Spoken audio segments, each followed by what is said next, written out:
The mind's intimately connected with our sense organs. There's no question about that. And the sense organs are directly wired to your vagus nerve. And the vagus nerve is directly wired to every important thing in your body. So there you go. Your mind is directly wired to every important thing in your body. Hello, everyone, and welcome to the show. Today's guest, Victor Briere, the co-founder of Pacific Coast Ayurveda and International Institute of Ayurveda, where he serves as a NAMA-recognized Ayurvedic doctor and Kundalini yoga teacher. Victor is a gifted pulse reader specializing in Ayurvedic diagnostic techniques and health counseling. His in-depth, individualized approach to health offers clients and students a detailed and encompassing perspective on the underlying causes of imbalance. Victor's approach to wellness emphasizes the role and importance of lifestyle and dietary balance. He offers the support often needed to successfully address the root cause of illness and restore the body to balance. Welcome to the show, Victor. Thank you for having me, Jennifer. Yeah, thanks for coming. I am so excited to have you here. We want to learn everything Ayurveda from you. But first, I want to know, how do you become an Ayurvedic doctor? So if you're in India, then you go to 5 to 6 years of school, like an MD. Okay. But if you're in the United States, it looks a lot different because there's not the same kind of education here that there is in India. So about 10 years ago, you did 2 years of schooling, and that made you an Ayurvedic practitioner. But now, actually, Ayurvedic doctoral programs have come to the United States.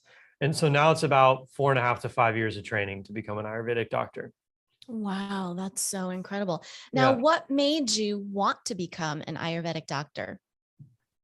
Well, that is the long story. I basically had, when I was going off to college, I had this back issue, and it wasn't really all that bad, but it wasn't great. And so, I grew up in Los Angeles, and it was just kind of, if you get sick, you go to the doctor, otherwise you're considered healthy, which I found out later to be completely not true. But so I was just kind of raised with that mindset. And so I went to the doctor, and, as many people have experienced, I got sent to another doctor, and all the results were inconclusive, and so on and so forth. And one day, a doctor at UCLA basically said, look, your problem's not severe enough for us to really do anything about it. You're not gonna, you could get a surgery, but it would just be exploratory, or you could take painkillers. Those are basically the options we have for you. And so I wasn't going to do either of those things. And at the time, that kind of left me out of options. I didn't know what to do. So eventually I found my way to a yoga studio. And to make the long story shorter, the yoga instructor, I got to know her. And after a few sessions, I did a private session with her. And within about 2 weeks, my problem was gone. And this was a problem I had for years. And so, that really opened my mind. I realized that there's a whole different way of approaching health and wellness that I just had not really adventured into before previously. And so I started kind of exploring more, and that led me to Ayurveda ultimately. Ayurveda is the sister science of yoga. So they are intended to be practiced alongside each other. That is so interesting. So now you do both. You teach yoga and you're an Ayurvedic doctor. Now, why would I come to you versus going to a general practitioner? They're completely different approaches to health. So Ayurveda is holistic, like Chinese medicine or some of the other holistic modalities that are out there. But basically, Chinese medicine and Ayurvedic medicine are the mothers or fathers, whatever gender you want to choose, of holistic health. Most systems of holistic health stem from those two. And the difference is we're going to have a nice long conversation about your entire health history. And we're going to try and find the root causes that are built into your lifestyle, your diet, and your psychology of why you're creating, or your body's creating, the diseases or symptoms it's creating. If you go to a Western doctor, they'll take a list of symptoms and they'll basically give you a prescription and that's it. Or they'll say, do surgery or something like that. But Ayurveda we're going to comb through everything you do on a daily basis. And we're going to identify what's contributing to causing the imbalance you're having. So like, for example, let's say you have acid reflux, very common disorder, right? Right. You go to a Western doctor, you're probably going to get either told to go buy Prilosec or you're going to get prescribed Nexium or something like that, right? Mm-hmm. And that'll be it. And they'll say they'll make no dietary changes. Maybe some will, right? And they won't talk about stress and they won't talk about anything like that. And you'll be in and out the door in about 10 minutes. If you go to an Ayurvedic doctor, then we're going to talk about your food habits. And that's why a lot of people don't like coming to us. Right. So all the things contributing. So if you're eating a bunch of tomatoes and onion and garlic and coffee and alcohol and so on and so forth, those things are causing the acid reflux. So we want to eliminate the cause. And if you're stressed out and so on and so forth, then those are all causes of acid reflux. Okay, that makes sense. Do you ever prescribe as an Ayurvedic doctor? Technically, we're not allowed to even use the word prescribe because of the AMA's rules, but we suggest, herbal formulas, things like that, but not prescription medicine. Okay. We don't deal with that. Okay. Yeah. So it's totally going inward to heal you from the inside out, pulling it all together, body, mind, and spirit. Absolutely. I love that. Tell me about, because I only know a little bit and I'm so excited to learn more from you about the doshas. Am I saying that correctly? The doshas. Doshas. Okay. Yeah. The doshas. Yeah. Tell me about the doshas, because I know, like, I went online before our interview and I'm like, okay, I need to figure out who I am. I haven't done this in years. And I pulled something up and I was like, well, I don't even know what this means. Right. So of course. I'm excited for you to explain it to us. Sure. So the thing that became very popular in Ayurveda in the West is the doshas, and those are Vata, Pitta, and Kapha. And those doshas are, in a nutshell, forces of nature. Let's say that, biologically intelligent and alive forces of nature. And everyone contains all three in different proportions. And you could look at any living thing and you could see the doshas playing out. So a tree, a cat, a dog, a human, an ecosystem, even all that stuff, right? Right. They're fundamental to life itself and the operation of life. And they all have different characteristics. So like, for example, Vata deals with how anything moves inside a living system.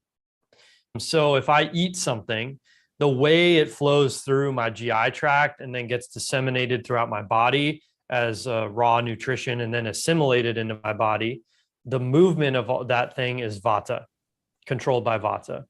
Pitta is basically the heat or acidity levels that allow for the transformation of substances inside any living form. So if I eat something and it goes and drops into my stomach that's full of hydrochloric acid, that hydrochloric acid is full of Pitta. It breaks down the thing into its component parts, which allows it for further metabolization. Okay. And then Kapha is the process or the biological function of how things adhere together to form growth or resilience of tissues and elements like that. So can you be more than one? We have all three all the time. Oh, we have them all. We're all there. Okay. So it's just a recipe. So it's a proportion of each of the three. And that creates what's called our prakruti, or what's our core constitution. And what's important about that is that this idea that anyone can just take the same medicine and it will have the same effect is not part of Ayurveda. Ayurveda is very much that you have a unique proportion of these doshas, and you're going to need different elements than other people who have different proportions of the elements or the doshas in order to stay in balance with your own prakruti. So someone who's born a Kapha prakruti is going to be naturally bigger, denser, and heavier. That doesn't mean fat. That means naturally have more tissue density, naturally have more bone density, all that stuff. And so they're naturally going to weigh more. So they should not be treated the same way someone born of Vata, predominant Prakriti, who's going to be naturally very slender, naturally have less tissue density, so on and so forth. That if they come down and say, and one says, I have this problem, and the other says, I have the same problem, you're going to have two different methods of healing for each of those people, even though the symptom is the same. That makes sense. And that, Yeah. that's so important to treat the individual in front of you. How would they figure out what type they are? Or am I more of this or more of that? Well, there's certainly an that. intuitive component. Mm-hmm. So, the idea that, so Kapha, right, creates just naturally, its function is to create tissue growth. So someone who's got really dense tissue structure is kind of, it's like, okay, well, that person has a lot of Kapha in them. You can tell just by looking at them. Pitta has a lot of heat and acidity. And so they tend to be medium frame. They tend to be very reddish in color. There are a lot of features, right? And if you know Ayurveda, or if you talk to an Ayurvedic professional, you can go down the list of the features of each dosha. Mm-hmm. What I don't recommend is that people take an online quiz. I can definitely tell right now that not only was it not accurate, it completely is unclear. Based on what you just said, it's not. Yeah, no. So I'm that's why I kind of wanted to dig into that, because people are, of course, going to want to go, oh, I want to know more. So your best advice would then be to talk to me or another Ayurvedic professional. And we're jumping ahead all the way to the end, but basically anyone listening can just contact me, and we get on Zoom for 15 minutes and it's free, and I'll assess your Prakriti, your constitution. What happens when people take the online quizzes is that we have our Prakriti, our core constitution, but we also have where we go out of balance. And that is, it shows up in our personality. It shows up in our mindset. It shows up in our identity of who we think we are, right? So if we take a quiz and it says, does your mind tend to be focused or scattered? And you answer scattered. And that would give a point towards Vata, right? Mm-hmm. But that's not a state of balance. That's a state of imbalance. So you're answering as your imbalance would answer. And then at the end of the quiz, it says, hey, you're a Vata type. Mm-hmm. And it's like, no, you're not. That's actually your imbalanced state. So the last thing you want to do is start identifying as a Vata, when really that's just identifying as an imbalanced part of your lifestyle. I think that's super important to know, because mine, for instance, when I did it, and I'm glad we're having this conversation, it said catabolic Vata and metabolic Pitta. That was it. I don't know what quiz you took, but that's why I don't like that stuff. Right. It was so, it was kind of inconclusive and didn't do that. So I'm glad. So if we need to know about this, if we want to know more, then definitely everyone's going to be Zooming with you. So hopefully we'll have you all zoomed up soon. Yeah. Let's zoom it up. Let's zoom it up. I love it. Now, let's also talk about a bit about the vagus nerve. Okay. I've learned I've learned a lot about that the last couple of years. So I would love to dive into that and how that works for the body, and how we should really tune into that to help, especially in these stressful times that we're living through. Okay, so that's a deep topic. The vagus nerve, for those who are not familiar with it, is the biggest nerve in our body. And it's not a nerve, it's a nerve bundle. So nerves come in bundles, and it runs from your brainstem, connects to all your sense organs and all your vital organs, all of them and more. And it's super important because it's the mind-body connection, basically. Ayurveda says that your mind is connected intimately with your sense organs. So, and that's easy experiment, right? Look at something that scares you and look at something you love, and it will completely change your mentality in a heartbeat, right? Right. So the mind's intimately connected with our sense organs. There's no question about that. And the sense organs are directly wired to your vagus nerve. And the vagus nerve is directly wired to every important thing in your body. So there you go. Your mind is directly wired to every important thing in your body. So every thought you have, every feeling you have, every stress you have, every relief you have gets translated through the vagus nerve. And it's really the parasympathetic nervous system. Through that parasympathetic nervous system, and your entire body and biology feels it intimately. So there's no such thing as it's just in your head. That's ridiculous. If it's in your head, it's in your heart, it's in your liver, it's in your bladder, it's in your kidneys, it's everywhere. And that has profound health impact. Profound, more profound than the protein shake you drank earlier, or more profound than, whatever, vitamin B, X, whatever, that we all love to focus on so much that isn't doing what we think it's doing. So what that means is that, and run an experiment with yourself. After this podcast, after listening to this podcast, go out into the world and start noticing the effect that just people have on you, or events have on you, or the person who cut you off on the road has on you, and how quickly your biology will change in a heartbeat based on some simple stress, some comment someone made, some look someone gave you. And you'll notice that if it's a positive experience, then maybe your heart rate drops and your breath rate drops and your body calms down and you relax. If it's a negative experience, your heart rate increases, your breath rate increases, your digestion comes to a halt. Your mentality completely changes. Everything seems threatening, right? And we're constantly bouncing back and forth between these states. So that is what's really having a huge impact on your body, more so than anything else. And that's controlled largely by this vagus nerve. How can we keep our vagus nerve in check? You don't want to keep it in check. It's helping you. Your vagus nerve needs to be strong, very strong, and it needs to function very well to be healthy. The vagus nerve is part of what's called the autonomic nervous system, and is called autonomic because a lot of things happen automatically in an auto way, right? Stuff we don't think about, but that's happening constantly in our body. And that autonomic nervous system is always monitoring the environment, whether we're aware of it or not. And the things that happen in the environment, including our internal environment, right? So if I eat a cheeseburger, fries, and a Coke, that's considered very threatening to my body. And my autonomic nervous system stresses out.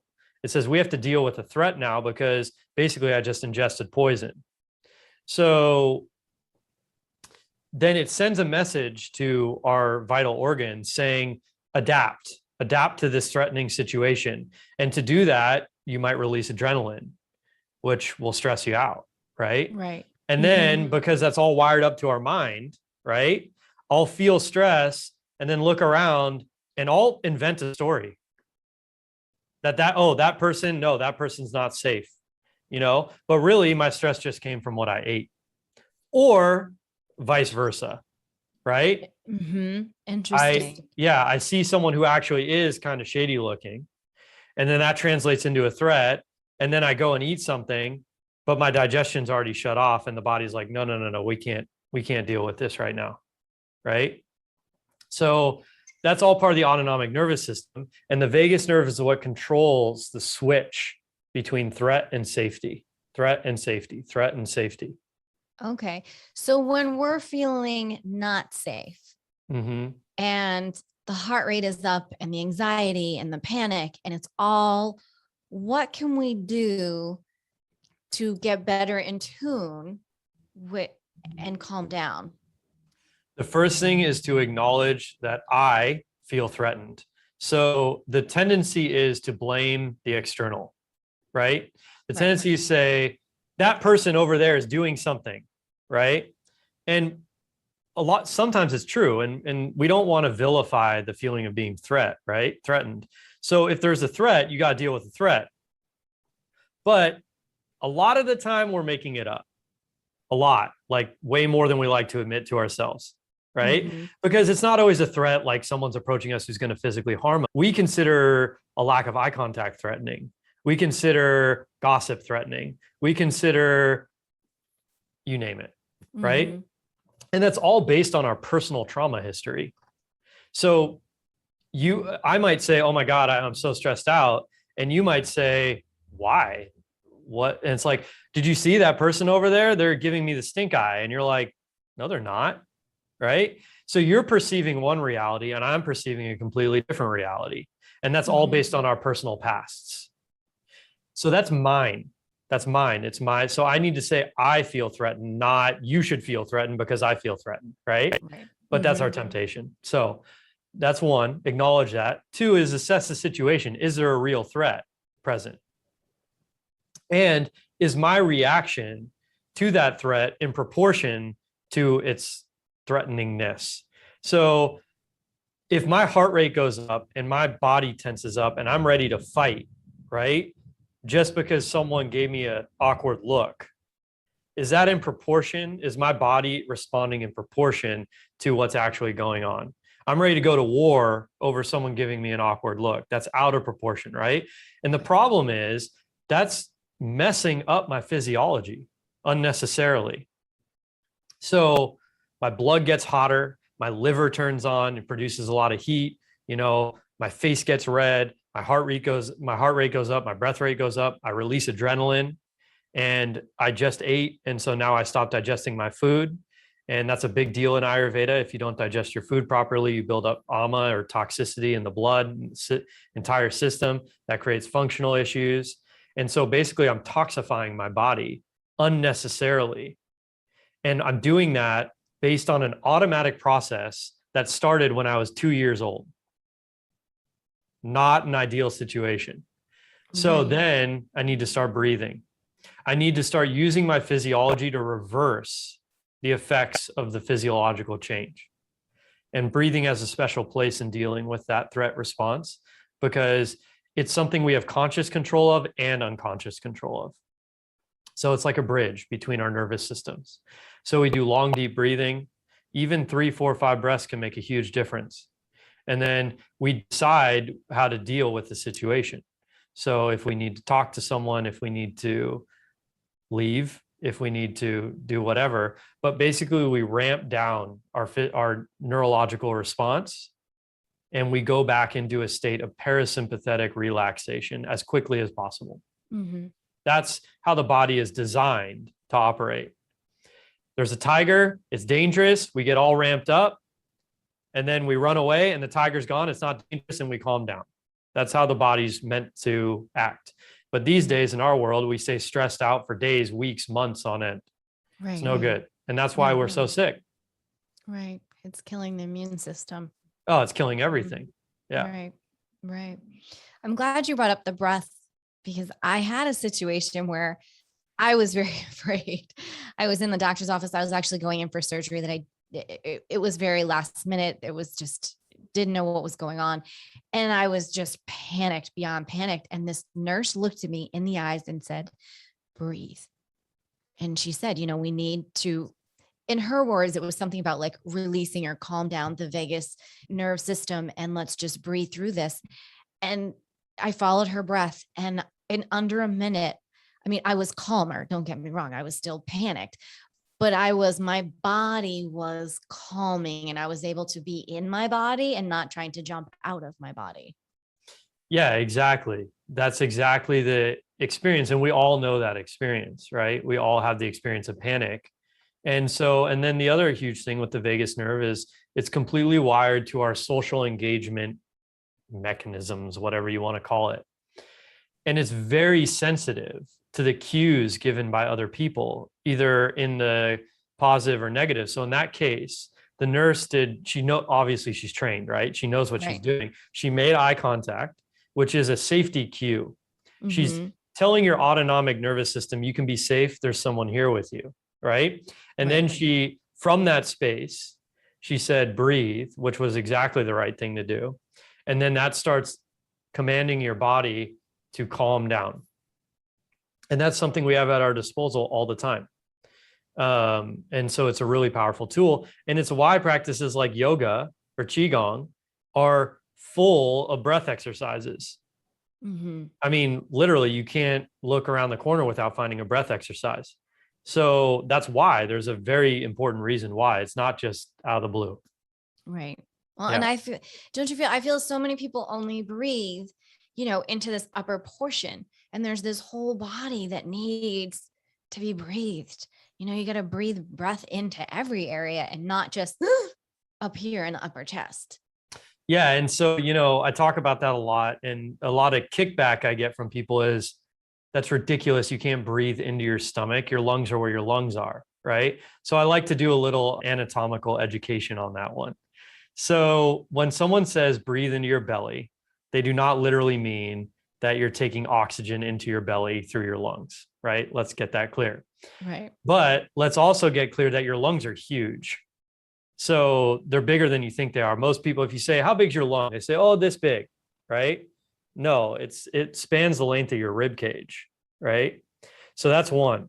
Two is the diaphragm. So the diaphragm is this beautiful muscle, tendon muscle thing that goes like this. It looks like a manta ray swimming in the water, right? Mm-hmm. And on the inhale and exhale, inhale and exhale. And now when you are a chest breather, meaning you only breathe into your upper chamber, your diaphragm moves like that. Very tight, right? Very locked up. Usually a sign of lots of fear and anxiety. And when someone says breathe into your abdomen, what they're saying is relax your abdominal muscles, right? And allow the diaphragm to fully move so that you get as deep of an inhalation as possible and slow of an inhalation as possible. And then that movement massages all your organs inside, which is very important for digestion and circulation. So that's what someone means when they say breathe into your belly. And now a lot of people don't like to do that because they got to relax their belly and then it doesn't make them look sexy or whatever, right? But that's a perfect example of where Ayurveda would go with someone where a Western doctor would not. We'll look at the breathing pattern and say, I notice you're just breathing there. Why won't you breathe into your belly? And it's like, oh, because I want my belly to look tight and firm. It's like, okay, well, you're going to cause yourself about 500 diseases throughout your life because you want your belly to look tight and firm like that. Mm-hmm. Right. Which either way, even if you release your belly and abdomen, your abdomen will look just great. So all those misconceptions are creating diseases in our culture. If you could give one piece of advice to everyone, what would that be in terms of everything that you've learned over the years? Eat dinner before 6 o'clock. Yeah, seriously. It's one of the best things we can do for ourselves. I love that. Yeah, I'm a super early eater. I don't know if it's just because I'm down here in Florida now, but I'm a super early eater and I love it. It's so much better for you. Yeah, it really makes a huge difference. A lot of people, we're so hyper focused on in Western culture, nutrition, what's in this thing I'm eating. But that nutrition won't do jack if your body doesn't absorb it. So you got to look at how your body is responding to the nutrition you're putting in. And one of the ways of doing that is meal timing. Our circadian rhythm is very important to the function of our metabolism. And you need to eat at proper times. It's more important than the food you eat. So that means 2 to 3 regular meals a day, depending on your constitution and what you got going on, and at regular times. And that needs to be prioritized. Absolutely. And when you say regular times, do you mean like consistent times daily, or that's what you mean? Yeah. Okay. And around there's variation depending on life, but around 8 a.m., 12 p.m., and 5 to 6 p.m. And lunch should be the heaviest meal of the day. Dinner should be the lightest meal of the day. I would agree with that. What do you say to the people who go, but I'm really doing really well on my intermittent fasting? Well, intermittent fasting is okay. Actually, Ayurveda encourages a form of intermittent fasting.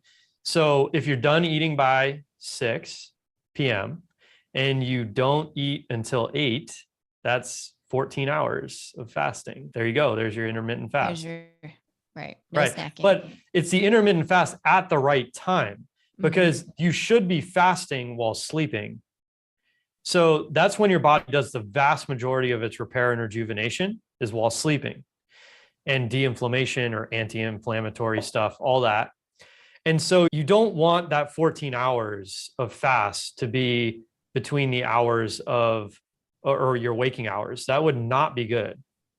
So what you don't want to do is eat at 10 p.m. at night and then eat at, lunch the next day and then eat a huge dinner. That would be terrible for your system. Right. So it's not just intermittent fasting. It's when is that fast? Yeah. And it doesn't matter who the person is. You're saying this is when your body repairs itself in the evening hours. This is when it's best. That's one thing across the board.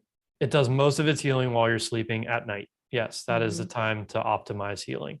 Mhm. Absolutely. And that's universal. That's universal. This has been so interesting. I love it. I can't thank you enough. So we're getting to that point of the show where I ask this one very interesting question. Are you ready, Victor? I'm ready. Let's do it. All right. What is one thing that no one knows about you? Oh man, I wasn't ready. What is one thing that no one knows, like not a single person on the face of the earth? Okay. Almost no one knows. Okay, because I was going to say my wife knows everything. Almost no one knows. Well, almost no one knows that I'm about to learn how to make traditional Venetian masks from an Italian mask maker. Ooh, that sounds really exciting and intriguing. Yeah. So that's something almost no one knows about me. Okay, so mum's the word, listeners. Yeah, guys, keep it quiet, all right? Keep it on the down low. I Yeah. love it. Well, Victor, let's tell our audience, where can they go if they want to connect, they want to learn more, they want to work with you. Where can they do that? What's the best way? Ayurveda.com is the website, and I'm easy to get a hold of. reception@ayurveda.com is the email. And in 2022, I'm launching the International Institute of Ayurveda's official school. So if you want to become a professional Ayurvedic person, then you can look into that. And I'm happy to talk to you about that. And we're also launching our Ayurvedic Coaching Program, which is if someone's interested in coaching techniques, like life coach techniques, we do that with an Ayurvedic spin. So that's a cool program. Yeah. That's really cool. And is that going to be in your new school as well? Yeah, that'll be a Okay. program in the new school. Yeah. In 2022. Wonderful. Well, that is all awesome. And all of that information will also be in the show notes, everyone. So you can head over to jenniferpilates.com, click the podcast, and all of that information will be right there for you. Well, Victor, thank you again for being here today, for sharing your incredible insights and knowledge. It is greatly appreciated. And I know our audience is going to love it. Thank you, Jennifer. All right. Well, as we say, until next time.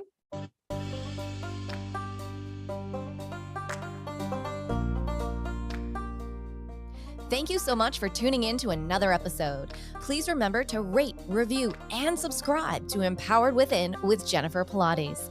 Your feedback is important. It helps me to connect with you and gives me insight into who you are and what you're enjoying about the show. For today's show notes and discount codes from today's sponsors, head over to jenniferpilates.com.